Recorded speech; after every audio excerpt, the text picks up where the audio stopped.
میں کیا کہوں تمہیں کہ میری تربیت ہی اتنی بری تھی۔ وہ رو دیں، یہ میری تربیت کا قصور ہے، تمہارا کوئی قصور نہیں۔ آج جتنی بےعزتی تم ان لوگوں کی کر کے آئے ہو، کل کو تمہاری ان 3 بہنوں میں سے کسی کے ساتھ ایسا بھی ہوا تو بتاؤ شہروز، یا شاید تمہیں کوئی فرق نہ پڑے کیونکہ تمہاری آنکھوں پر تو گھمنڈ کی پٹی بندھ گئی ہے۔ وہ اس کا گریباں جگڑتی بولی، ارے بھئی ہو گئی، ہاں ہو گئی ہم لوگوں سے غلطی کہ تمہاری شادی اپنی مرضی سے کر دی، لیکن اس غلطی کی سزا تمہیں ہمیں دینی چاہیے، ان لوگوں کو نہیں۔ کتنی محبت سے ان لوگوں نے ہمیں بلایا، عزت دی، رتبہ دیا، حالانکہ میں نہیں مانتی کہ ہم حقدار تھے۔ 6 ماہ سے ان کی بیٹی ان کے گھر بٹھا رکھی ہے، 1 سال میں ایک خوشی نہیں دے سکے ان کی بیٹی کو، اور کیسے حق سے پہنچ کے سب کے بیٹے کے سسرال جا رہے ہیں، اور جا کے ان لوگوں کی بےعزتی کر کے آگے ان لوگوں کے گھر کے واحد مرد کو تم اپنے سامنے نیچا دکھا کے کیا ثابت کر رہے ہو شہروز؟ اگر تمہاری بہنوں کے ساتھ یہ سب ہوا تو تم کیا کرو گے؟ یا خود کر سو جاؤ گے؟ تمہارے دل میں کسی کی تکلیف ہی نہیں۔ وہ روتے ہوئے بول رہی تھی، جب کہ شہروز ان کے تھپڑ پر سن کھڑا تھا۔ اگر تم میرا مرا ہوا منہ نہیں دیکھنا چاہتے تو اس بچی کو کل پوری عزت کے ساتھ یہاں لے آؤ شہروز، ورنہ میں قصوروار ہوں کیونکہ تم میری اولاد ہو، اور تمہاری اتنی گندی تربیت بھی میں نے کی ہے، میں اپنی جان دے دوں گی، وہ چیخیں۔ جب کہ شہروز نے سب کی جانب دیکھا، سب چپ کھڑے تھے، وہ بنا کچھ کہے وہاں سے چلا گیا، جبکہ نصرت، فرزانہ اور آمین ان کی جانب بڑھی۔ اچھی بھلی خوشیوں کے ماحول میں غم پھیل گیا تھا۔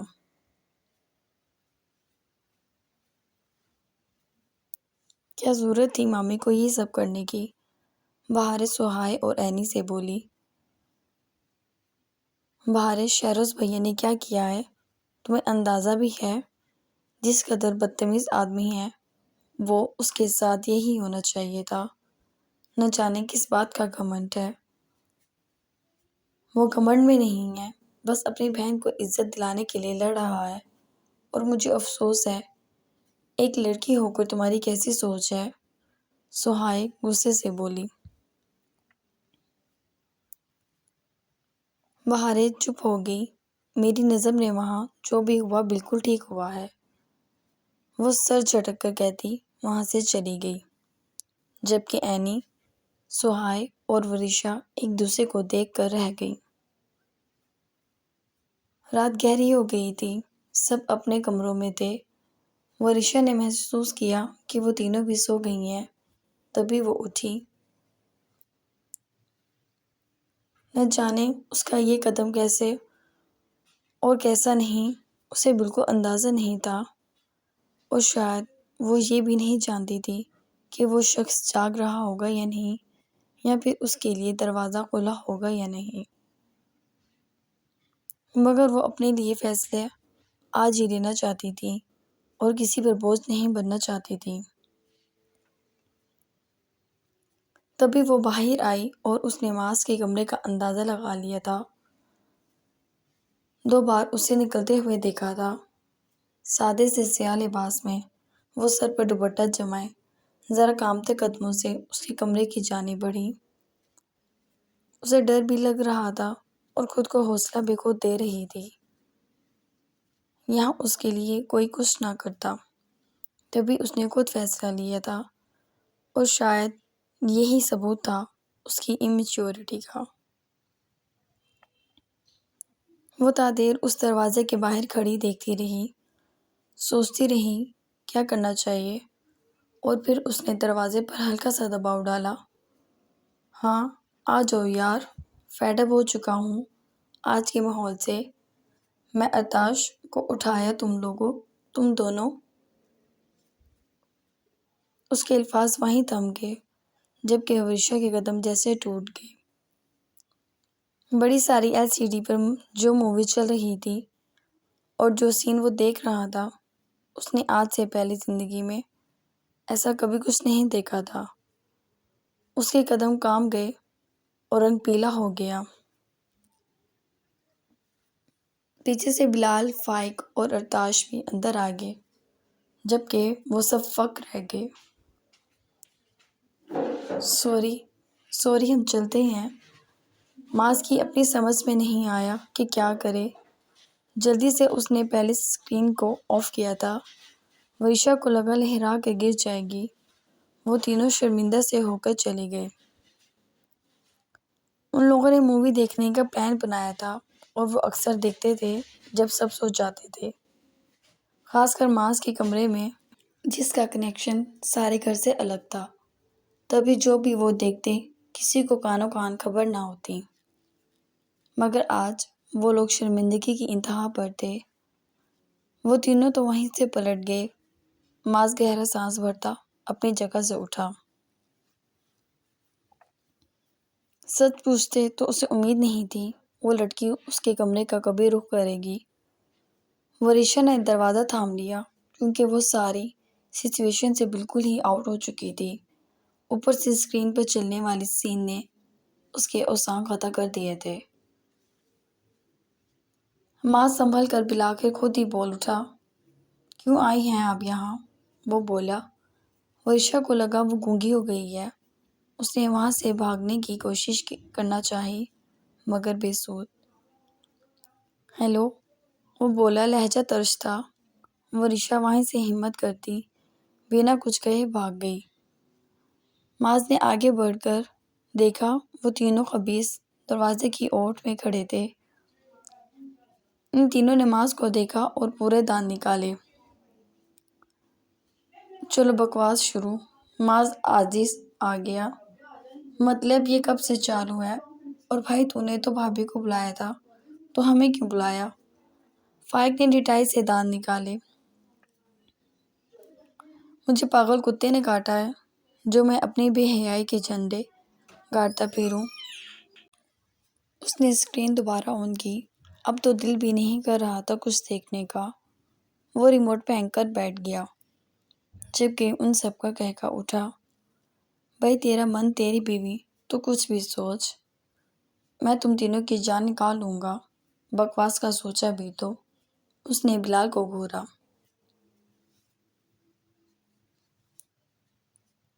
دل میں کچھ، زبان پر کچھ۔ ارتاش بھی بولا، نکلو یہاں سے۔ اس نے غصے سے کہا، ہاں اب تو دل بھی نہیں کرے گا تیرا۔ وارے مولا، تیری تقسیم، ہمیں کیوں کنوارا چھوڑ دیا؟ فائق نے ڈٹائی دکھائی، جبکہ معاذ نے سب کو دھکے دے کر باہر نکال کر تالا چڑھا دیا۔ اسکرین غصے سے بند کی اور سر تھام کر بیٹھ گیا۔ وہ کرنے کیا آئی تھی؟ وہ اس سوچ میں تھا۔ اگر کوئی کہتا کہ وہ کمرے سے نکلنے قابل بھی نہیں رہی تھی تو یہ سب سچ تھا۔ صبح سب اٹھ کر جا چکے تھے مگر ورشا خود میں ہمت نہیں پا رہی تھی، اور جب اسے احساس ہوا کہ اب باہر کوئی نہیں ہوگا، کم از کم ان چاروں میں سے تو کوئی نہیں، تبھی وہ باہر نکلی۔ باہر نکل کر بھی وہ شرمندہ ہی ہو رہی تھی۔ سب کل کے بارے میں ڈسکس کر رہے تھے۔ شہروز جا چکا تھا مگر اب میں پیچھے نہیں ہٹوں گی۔ ایک بچی کی آہ کہہ کر کیسے اپنی بچیوں کو بساؤں گی؟ رابعہ بولی تو ان سب نے اس بات میں سر ہلایا۔ وہ سب بھی بیٹھی تھیں، سب چپ تھے۔ بس جیسے ہی شہروز آئے گا، میں نے فیصلہ کر لیا ہے، ہم سب نشا کو لینے جائیں گے۔ پوری عزت سے وہ بولی۔ میں بھی چلوں گی تائی جان، اینی بولی تو سہائی نے بھی کہا۔ سب آرے کے بولنے کے منتظر تھے۔ وہ تو ایسے معاملات میں پیش رہتی تھی۔ تم نہیں چلو گی؟ نصرت نے پوچھا۔ نہیں مامی جان، مجھے بھابھی کے گھر والوں سے چڑ ہے۔ آپ لوگ بھابھی کو البتہ لے آئیں۔ وہ ہلکا سا مسکرائی۔ نہیں بیٹے، زیادتی ہوئی ہے ان لوگوں کے ساتھ۔ بہارے نے سر جھٹکا۔ وہ کوئی رسپانس نہیں دینا چاہتی تھی۔ بہت اچھا کیا ہے شہروز بھائی نے دارا کے ساتھ، وہ تو بس یہی سوچ رہی تھی۔ بہارے نے ناشتہ کر لیا تھا تبھی وہ اپنی جگہ سے اٹھی اور ابا جی کے کمرے کی جانب آ گئی۔ اس نے دروازہ کھولا اور جیسے ہی اندر آئی تو اس کی دل خراش چیخ پر باہر بیٹھے سب لوگ دوڑ کر اندر آئے تھے۔ ابا جی، ابا جی، وہ بے اوسان ہوتی ان کا چہرہ تھپتھپانے لگی، مگر شجاع صاحب زمین پہ گر گئے تھے۔ ویسے تو انہیں کوئی بیماری نہیں تھی، سب ہی ان کا خیال رکھتے تھے، مگر اس وقت سب کے ہاتھ پاؤں پھول گئے تھے۔ جاؤ سہائے، ماس کو فون کرو، فرزانہ بولی تو سہائے نے سر ہلایا اور جلدی سے بھائی کو کال کی۔ بھیا، ابا جی کو کچھ ہو گیا ہے، وہ بے ہوش ہو گئے ہیں۔ سہائے کی روتی ہوئی آواز پر ماس ایک دم اپنے آفس سے تیزی سے نکلا تھا۔ اس نے فائق اور بلال کے ساتھ شہروز کو بھی اطلاع دی تو وہ سب دوڑ کر وہاں سے نکلے تھے اور آفس میں بھی ہلچل سی مچ گئی۔ شجاع کے بیٹے اور پوتے سب ان کے لیے گھر دوڑے تھے، جبکہ دوسری طرف یہاں خواتین کا برا حال تھا۔ ان لوگوں کو آفس سے یہاں پہنچنے میں بھی تقریباً 25 منٹ لگتے۔ وہ ابا جی کو اٹھانے کی کوشش کر رہے تھے، مگر کچھ نہیں بن سکا۔ تبھی ملازم دوڑتا ہوا اندر آیا۔ دارا صاحب آئے ہیں، اس نے بتایا تو رابعہ کو وہ اس وقت فرشتہ ہی لگا۔ وہ جلدی سے باہر نکلی۔ دارا جو لون میں کھڑا تھا، رابعہ کو حواس باختہ دیکھ کر وہ اس کی جانب متوجہ ہوا۔ بیٹا، پتہ نہیں ابا جی کو کیا ہو گیا، پلیز تم دیکھو، وہ بولی تو لہجہ بھیگ گیا۔ دارا عجلت میں اندر داخل ہوا۔ وہ شجاع صاحب کے پاس ہی آیا تھا، مگر یہاں تو حالات ہی مختلف تھے۔ وہ جلدی سے اندر آیا۔ ایک روایتی سا ماحول تھا کہ گھر کے بزرگ کو کچھ ہونے پر ایک ایک شخص رونے بیٹھ جاتا ہے۔ اس نے شجاع کی نبض چیک کی، کافی دھیمی چل رہی تھی۔ اس نے فون نکالا، بنا کسی سے بات کیے اور سوال جواب کیے باہر کھڑے اپنے گارڈز کو اندر آنے کا آرڈر دیا۔ سب پیچھے ہو گئے، دارا کو دیکھنے لگے۔ وہ سہولت سے کھڑا ہو گیا۔ یہ شخص اتنے سکون سے کھڑا ہے، میرے ابا جی کو کچھ ہو جائے گا اتنی دیر میں۔ بہاریں اس کے اطمینان پر ایک دم بھڑکی۔ بہاریں، نصرت نے اسے گھورا۔ مامی، آپ دیکھ نہیں رہی ابا جی کی حالت؟ بہاریں بولی۔ تب تک گارڈز آ گئے اور دارا ان خواتین پر توجہ دیے بنا، اور خاص کر اس لڑکی پر جو بول رہی تھی، باہر نکل گیا۔ اس کے گارڈز نے ابا جی کو اٹھا لیا تھا۔ وہ گاڑی میں سوار ہوا اور خود ڈرائیو کرتا وہ انہیں ہاسپٹل لے گیا۔ جبکہ بہاریں ساتھ جانا چاہتی تھی، مگر اس نے منہ نہیں لگایا۔ دارا انہیں کافی اچھے ہاسپٹل میں لے آیا تھا۔ دارا کے 10 منٹ بعد وہ سب گھر پر پہنچ گئے۔ فائق نے دارا کو کال کر کے ہاسپٹل کا پوچھا اور وہ سب بھی وہاں پہنچ گئے۔ پریشانی اور کچھ نہ کھانے کی وجہ سے ان کا بی پی لو ہو گیا تھا۔ اس سے زیادہ کوئی مسئلہ نہیں تھا، جبکہ ڈاکٹر نے انعام صاحب کو کہا کہ وہ ان کی عمر کا خیال رکھیں اور پریشانی سے دور رکھیں۔ دارا ان لوگوں کے آتے ہی بنا کسی سے بولے جا چکا تھا۔ اسے ان میں سے کسی کے شکریہ کی ضرورت نہیں تھی۔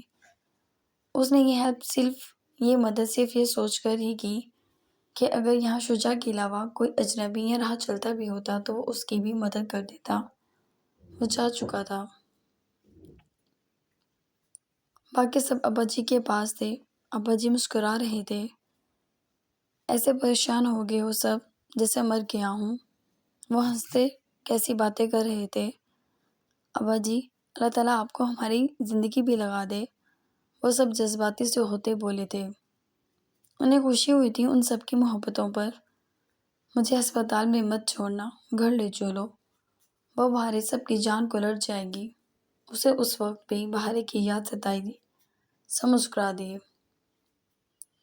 جی ویسے بھی آپ بالکل ٹھیک ہیں، اور ناشتہ کیوں نہیں کیا آپ نے؟ شہروز بولا۔ اپنی بہو کے ہاتھ سے کروں گا، لے آؤں اسے؟ ابا جی بولے تو شہروز نے ان کی جانب دیکھا۔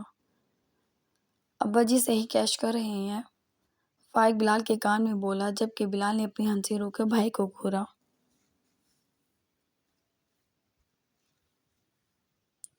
کچھ ہی دیر میں انہیں ڈسچارج مل گیا تھا، تبھی وہ اپنے ابا جی کو لے کر وہاں سے گھر لوٹ آئے تھے۔ گھر میں سب نے ان کا حال احوال پوچھا۔ ان کے کمرے میں ہی سب موجود تھے، جبکہ بھارت ان سے چپکی ہوئی تھی۔ آپ کو نہیں پتا، میری جان لبوں پہ آ گئی تھی آپ کو ایسے دیکھ کر، وہ آنسو صاف کرتی بولی۔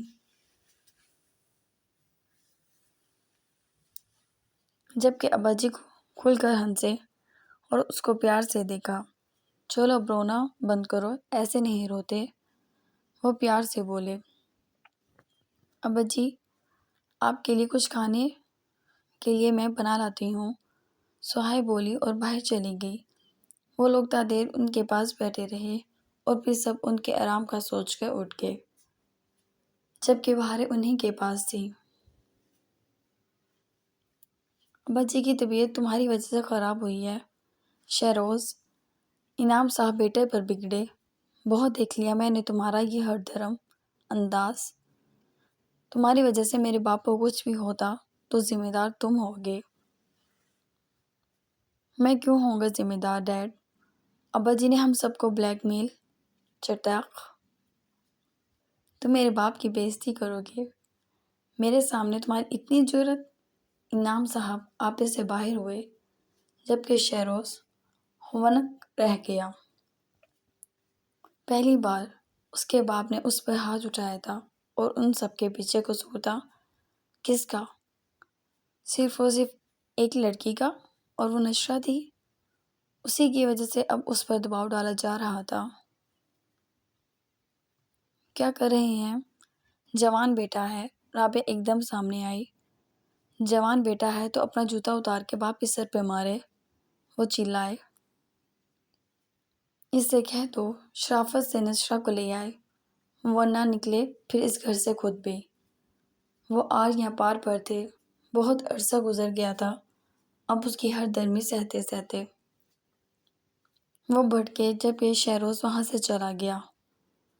سوال ہی پیدا نہیں ہوتا تھا کہ وہ جا کر اس نوابزادی کو لاتا، اور اگر یہ لوگ لے بھی آتے تو وہ اس بات سے اچھے سے احساس دلائے گا کہ ان کی وجہ سے اسے کیا کیا سہنا پڑ رہا ہے۔